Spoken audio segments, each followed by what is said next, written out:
Speaking of international, let's add Russia to the mix. What does Russia have to do with bribery? Anything out there about Russia and bribery that's interesting? Is this being recorded?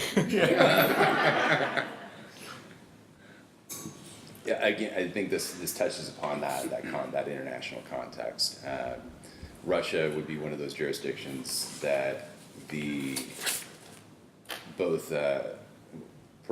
primarily the business context is quite a bit different than we would deal with here in the United States, and how we would secure contracts, how we would move things along.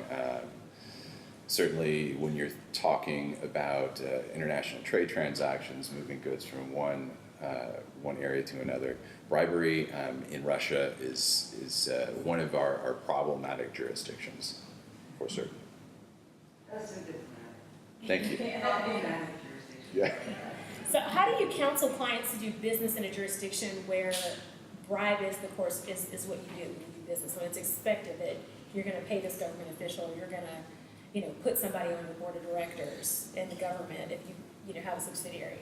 What can you do as a lawyer, or is there anything you really can do as a lawyer in those situations? Well, I can say as a non-lawyer how that is. Yeah, maybe we can open that up to the lawyers. But. Yeah, so what we certainly have advised in previous roles is to really, you increase your control environment. You get more independence outside of the folks that are actually involved in the transaction to support those that are doing the transaction. Oftentimes, those that are directly involved in the transaction, it's very difficult for them, as you would imagine, to work their way through it. So you increase the control environment, you get more involvement with the compliance team in order to guide the decision-making process. We try to slow the decision-making process down a little bit so folks can have a chance to kind of look at everything, do a lot more due diligence on parties involved in the transaction. I'd add, with Russia in particular, I think it's actually, because before the recent sanctions, I think everyone in banking and everyone in general just kind of knew how Russia operated. So if you're dealing with if you have a client who's dealing with being funded through a Russian business or enterprise, there's pretty high likelihood that bribery occurred somewhere along the way in obtaining those funds that are now in our bank.